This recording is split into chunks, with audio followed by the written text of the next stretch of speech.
Okay sir okay okay okay Sharath garu sir ఇప్పుడు first of all కొన్ని misconceptions ఉన్నాయండి మన దగ్గర.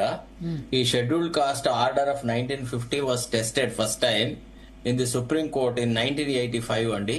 ఇది ఫస్ట్ జడ్జ్మెంట్ వచ్చేసేసి Soosai versus union of India అనేది జడ్జ్మెంట్. అందులో section 3 of the SC order ను ఇంటర్ప్రిట్ చేసినారు. ఈ సెక్షన్ 3 లో ఏం చెప్తుందంటే, notwithstanding anything contained in paragraph 2, no person who professes a religion different from Hinduism shall be deemed to be a member of a scheduled caste అని అన్నారు. First point. దాంట్లో వాళ్ళు ఒక ఎక్సెప్షన్ ఇచ్చినారు. ఏమని?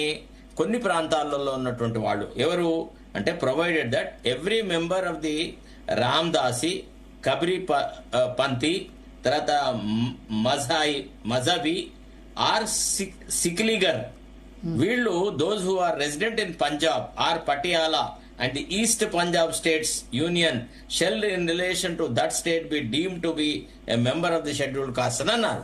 సో దీని నిడివిని పెంచాలా, దీనికి సంబంధించిన రకరకాల చర్చలు జరిగిన తర్వాత 1985లో వచ్చిన జడ్జిమెంట్ ప్రకారమే ఇటీవల కోర్టులన్నీ తీర్పులు ఇస్తా ఉన్నాయి. First point.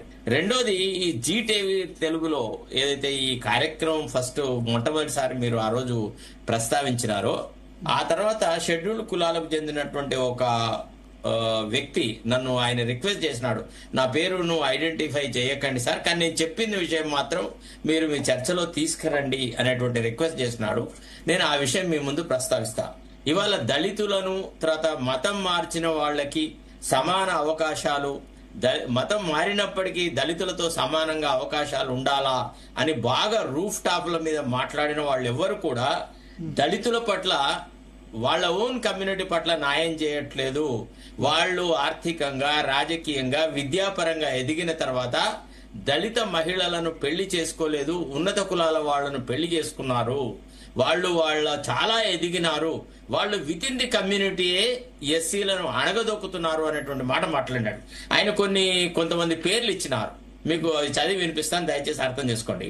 Doctor RS Praveen Kumar మొన్న మాట్లాడినప్పుడు వ్యతిరేకించినాడు కదా, ఆయన భార్య యాదవ్, ఆమె పేరు మిసెస్ ఝాన్సీ లక్ష్మి. తర్వాత కత్తి పద్మారావు. వాడుకోవట్లేదు కదా ఆర్ఎస్ ప్రవీణ్ కుమార్, వాడుకోవట్లేదు ఆయన. సార్ ఒక్కసారి దయచేసి ప్లీజ్ ఒక్కసారి నేను చెప్పిన తర్వాత మీరు నేను ఎందుకు ఆ విషయాలు చెప్తున్నా అనేది మీకు అర్థం చేసి చెప్తాను. ఎస్, కత్తి పద్మారావు, ఆయన వైఫ్ కమ్మ సార్, ఆయన కొడుకు చేతన్, ఆమె కమ్మ. తర్వాత నూక తోటి బాబురావు అని ఒకతను దళిత మహాసభ ప్రెసిడెంట్ ఉంటాడు, ఆయన వైఫ్ వచ్చేసి కమ్మ. సి అర్జున్ రావు అని మన దగ్గర రిలీఫ్ కమిషనర్ ఉండే, చీఫ్ సెక్రటరీ ఉండే. ఆయన శోభా నాయుడు అనే అమ్మాయిని పెళ్లి చేసుకున్నాడు, ఆమె చనిపోయింది మనకు తెలుసు.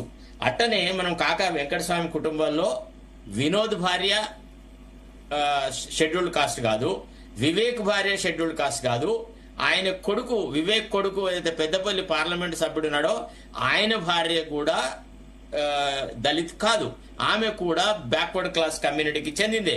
అంటే ఇంకొక విషయం ఇందులో ఇంకా ఎవరున్నారంటే, మల్లు బట్టి విక్రమార్క, ఆయన భార్య కూడా బ్రాహ్మిన్.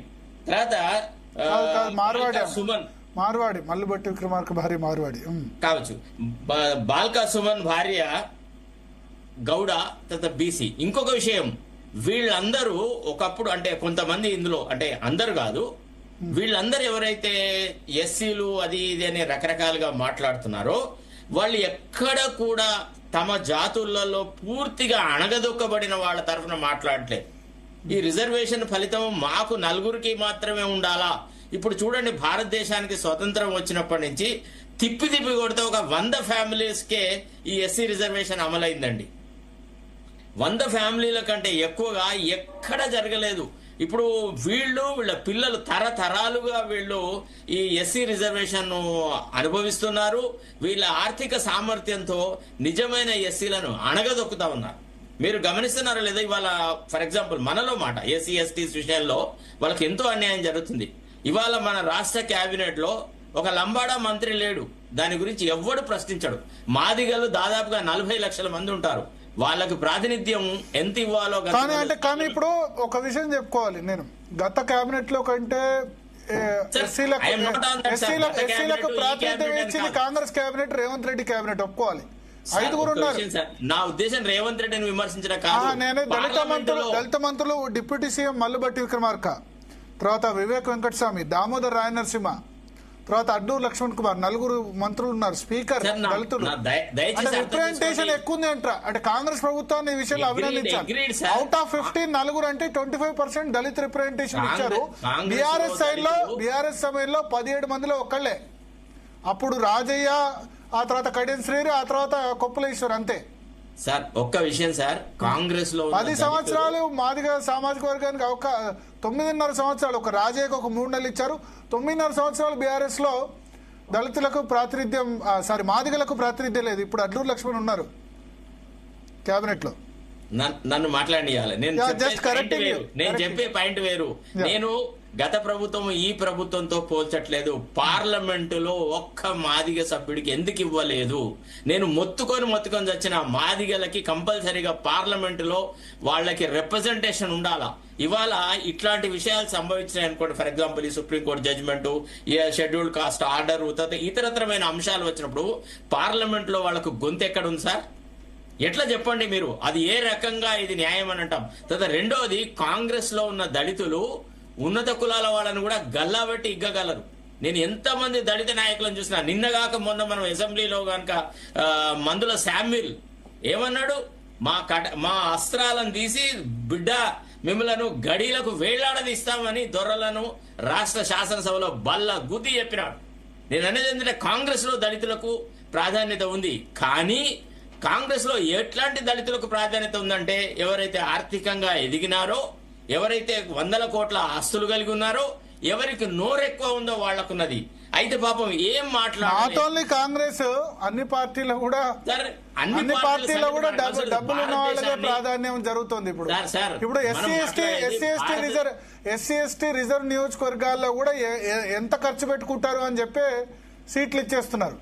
మాజీ ఐఏఎస్లు, మాజీ ఐపీఎస్లు రంగంలోకి దించి వాళ్ళు కొంత అంటే డబ్బులున్న వాళ్ళని రంగంలోకి దించుతున్నారు.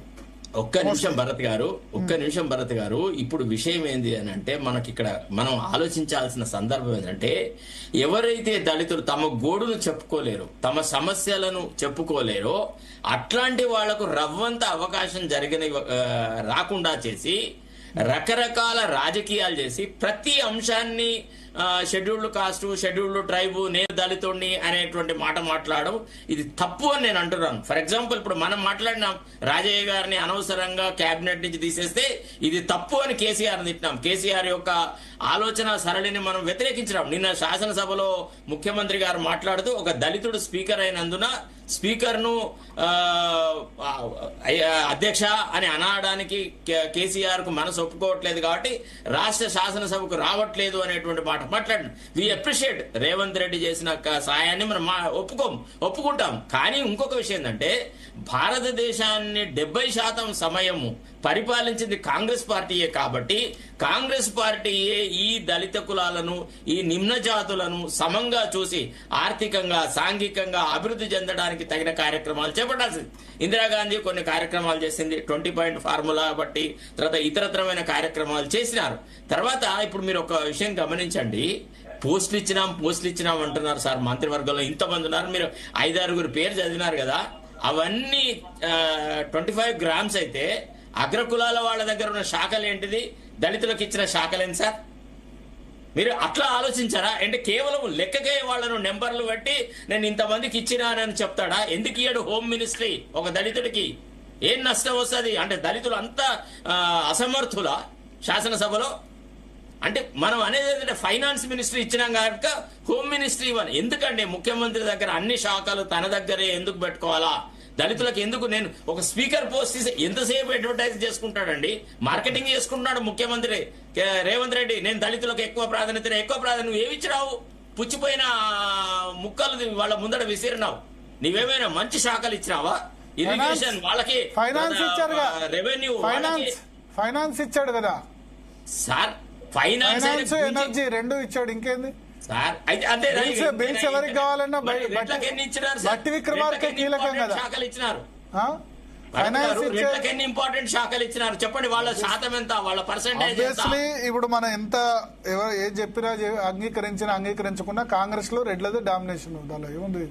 అదే కదా మరి నువ్వు మాట్లాడొద్దు కానీ నేను అనేది రెడ్డి డామినేషన్ ఉన్నా దళితులకు కూడా ఇంపార్టెన్స్ ఇచ్చాడు, ఈక్వల్ ఇంపార్టెన్స్ అంటున్నా శాఖల విషయంలో. సార్ భరత్ గారు, ఇంకొక దరిద్రం ఏంటంటే దళిత నాయకులు అవకాశవాద రాజకీయాలు చేస్తే చాలా ఆశ్చర్యం వేస్తుంది మనకు. ఇప్పుడు చూడండి, ఒక్క దళిత బంధు స్కీమ్ తీసుకురాగానే కేసీఆర్ ను అభినవ అంబేద్కర్ అన్నాడు మా మోత్కపల్లి నరసింహులు. నాకు ఒకసారి సందర్భంలో కనబడితే మా సీనియర్ కాలేజీలో, ఏందయ్యా నువ్వు ఇంత నీచంగా మాట్లాడుతుంది, దొరలను పట్టుకొని అభినవ అంబేద్కర్ అని ఎట్లా మాట్లాడినావే అన్నాడు. మొన్న రేవంత్ రెడ్డిని ఏమన్నాడు, నువ్వు ఎంతకాలం ముఖ్యమంత్రిగా ఉండదలుచుకుంటే అంతకాలం ఉండి అన్నాడు. ఎందుకు ఉండాలా చెప్పు? క్యాబినెట్ లో సమతుల్యత ఉందా? నేను అడుగుతున్నాను ఫస్ట్ ఆ ప్రశ్న. ఎందుకు మంచి శాఖలు ఎందుకు ఇవ్వలేదు? నువ్వు చెప్పనే ఉంటివి. ఇప్పుడు కేసీఆర్ ఏం చేసినాడు, ఒక మహిళకు హోమ్ మినిస్టర్ ఇచ్చినాడు. హోమ్ మినిస్టర్ ఈయన దగ్గర మహిళా మంత్రులు లేరా? ఎందుకు ఇవ్వలేదు? లేదా ఒక దళితులకు ఎందుకు ఇవ్వలేదు? ఒక బీసీలకు హోం శాఖ ఎందుకు ఇవ్వలేదు? ఎవడు అడిగేవాళ్ళు లేడు. ఒక deputy speaker post Ramachandra Nayak ఇస్తామని డిక్లేర్ చేసి 6 నెలలు అయింది, ఇప్పటి వరకు ఆ అంశాన్ని తుదికి తీసుకొస్తున్నాడా? మీరు ఆలోచించట్లేదు సార్. పై మాటలలోనే దళితుల పట్ల ప్రేమ ఉంది తప్ప నిజమైన ప్రేమ హృదయాంతరాలలో లేదు. ఆ విషయాన్ని మనలాంటి వాళ్ళమే చాలాసార్లు చర్చ పెట్టేసేసి దళితులకు జరిగిన అన్యాయం గురించి మనం మాట్లాడుతున్నాం, ఆనాడైనా ఈనాడైనా. ఎందుకంటే because of our education, our background in the Osmania university, our association with Dalit movement etcetera. నేను అనేది ఏమంటే, దయచేసి దళితులలో ఎవరైతే అవకాశాలు రాలేదో వాళ్ళు ఈ అధికారాన్ని గుత్తాధిపత్యంగా అనుభవిస్తున్న వాళ్ళ మీద మొదట యుద్ధం చేయాలి. వాళ్ళకి మేజర్ గా జరిగే నష్టము ఈ గుత్తాధిపత్యం చేస్తున్న వాళ్ళ వల్ల జరుగుతుంది తప్ప అగ్రకులాల వాళ్ళ వల్ల జరిగేటువంటి ఇది చాలా తక్కువ. ఇప్పుడు రేవంత్ రెడ్డి ఏం చూసినాడు సార్? కేవలం డబ్బున్నదనే కదా వివేక్ వాళ్ళ అన్నకి, వివేక్ కొడుక్కి, ముగ్గురికి ఇచ్చినాడు. తర్వాత వివేక్ను మంత్రి చేసినాడు. ఇది ఎట్లా సార్? ఇది ఏ రకంగా న్యాయం? మా దగ్గర అందరూ మాదిగలు ఎంత దారుణమైన పరిస్థితిలో ఉంటారంటే, ఎన్నడూ కూడా దళిత వాడక ఆయన పోయిన సందర్భం లేదు. వివేకు ఎన్నడూ దళితుల గురించి ఆలోచించేది లేదు.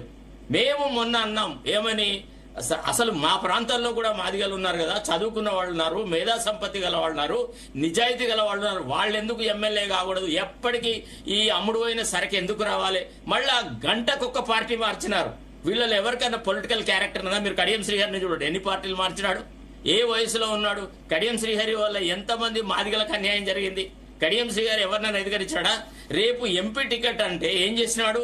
ఫస్ట్ బీఆర్ఎస్ లో టికెట్ తీసుకున్నాడు, వాళ్ళంతా డిక్లేర్ చేసిన తర్వాత అది కాదన్నాడు, కాంగ్రెస్ కు వచ్చినాడు, తన బిడ్డకే అవకాశం కలిగించినాడు తప్ప వేరే ఎవరికి అవకాశం కలిగి. అంటే వాళ్ళ కులాలు తరతరాలుగా వీళ్ళు రిజర్వేషన్ ఫలితాలను అనుభవించాలనుకున్నారు. చాలా తప్పు. కాబట్టి ఒక విషయం స్పష్టంగా చేయాలి, ఎవరైతే తమకు అధికారం కావాలా అని ఉద్యమాలు చేస్తున్నారో అట్లాంటి దళితులకే మన మద్దతు ఇవ్వాలా. వాళ్ళ హక్కుల కోసం మనం ఏకీభవించి వాళ్ళతో మనం కలిసిమెలిసి ఉన్నప్పుడే ఈ సమాజంలో కొంత సమతుల్యత అనేది వస్తుంది సార్. ప్రతిసారి రేవంత్ రెడ్డి 4 మంత్రి పదవులు ఇచ్చారు కాబట్టి మనం అంతా మురిసిపోకూడదు. రేవంత్ రెడ్డి వాళ్ళకి ఇచ్చింది ఏంది? పరిగా అక్కడికి రానివి ఇచ్చినాడు. అంటే నేను లాస్ట్ తో కంపేర్ చేశాను, లాస్ట్ కేబినెట్ తో. అక్కడికి అంటే బట్టి విక్రమార్క మంచి శాఖ, ఆర్థిక శాఖ, ఎప్పటికన్నా చిల్లి పైసా సాయం జరుగుతుందా బట్టి విక్రమార్కతో? ఏ దళితుడిని ఎదిగనిచ్చినాడు చెప్పండి ప్లీజ్. వీళ్ళు రిప్రజెంట్ చేస్తున్న నియోజకవర్గాలలో ఏ దళితుడిని సెకండ్ లైన్ ఆఫ్ లీడర్షిప్ గా డెవలప్ చేస్తున్నారు? వీళ్ళ కుటుంబ సభ్యులను తప్ప. అదే కదా మనం మాట్లాడుతుంది. వాళ్ళ ప్రాబ్లం, అదేం చేస్తామా? అదే కదా సార్. అందుకే దళితులు ఎవేకైనా అవ్వాలా. ఎవరైతే అభివృద్ధికి నోచుకోలేదో, ఎవరైతే అట్టడుగు ఉన్నారో, ఇంకా కూడా అస్పృశ్యతకు, అంటరానితనానికి, దళితులే ఉద్ధరిస్తారనడం ఆలోచించడం కూడా కరెక్ట్ కాదు. ఎస్ఆర్ శంకర్ అని ఏ కులం అని అది చేశాడు ఆయన. మనం మాట్లాడితే ఏమంటారంటే మనం బ్రాహ్మణులం కాబట్టి ఈ రకంగా మాట్లాడుతున్నాం అంటారు. కాదు, మనకి ఎన్నడూ కూడా ఇప్పుడు మనం ఆ రకంగా ఆలోచించాలి. అట్లా అంటే మన నా roommate Dalit right from the beginning. నేను ఉస్మానియా లో చదువుకున్నంత కాలం నా రూమ్మేట్ దళితే. అయితే ఏంది సో వాట్? మనం రూమ్మేట్ గా చేరినంత మాత్రం అధికారం తీసుకున్న వాళ్ళు మెజారిటీ మళ్ళీ ఆ వర్గాల్ని మర్చిపోతున్నారు ఎక్కడి నుంచి అయితే వచ్చారో. భారత రాష్ట్రపతులు కాలేదా దళితులు? ఏమండి, భారత రాష్ట్రపతులు అయినారా? యూనియన్ హోమ్ మినిస్టర్ అయినారు సుశీల్ కుమార్ షిండే. ఇట్లా ఎంతమంది ఎన్ని స్థానాలకు ఎదిగినారండి? చీఫ్ జస్టిస్ ఆఫ్ ఇండియాలు కాలేదా? మొన్న గవాయి గారు చెప్పినారు ఏమని? దళితుల యొక్క సహజ పరిస్థితులను గమనించి రిజర్వేషన్లు అనుభవిస్తున్న వాళ్ళు ఎటర్నల్ గా జీవితాంతము తర్వాత జీవిత కాలము ఎప్పటికీ పర్మనెంట్ గా ఆ పొజిషన్ ఉండడానికి వీల్లేదు. ఎవరైతే అభివృద్ధికి నోచుకోలేదో ఆ దళితులకు రిజర్వేషన్ ఫలితాలు అందాలా అనేటువంటి మాట మాట్లాడిన తర్వాత నువ్వు కేటగరైజేషన్ గురించి మాట్లాడినావు తప్ప ఇతరత్ర విషయాల గురించి క్రిమిలేయర్ కూడా అదే జడ్జిమెంట్ లో క్రిమిలేయర్ ఉంది కానీ దాని కేంద్ర ప్రభుత్వం కూడా ఇంప్లిమెంట్ చేయట్లేదు. ఇప్పుడు చెన్నై గారు ముందుకు వచ్చారు, ఇంప్లిమెంట్ చేయాలన్నారు. మందకృష్ణ మాది కూడా నాతో ఇంటర్వ్యూలో క్రిమిలేయర్ ఇంప్లిమెంట్ చేయాలన్నారు. ఇక్కడ మాలా నేత వినండి, మాలా నేత మాదిగ నేత ఇద్దరు ఒకే అభిప్రాయంతో ఉన్నారు క్రిమిలేయర్ ఇంప్లిమెంట్ చేయాలని.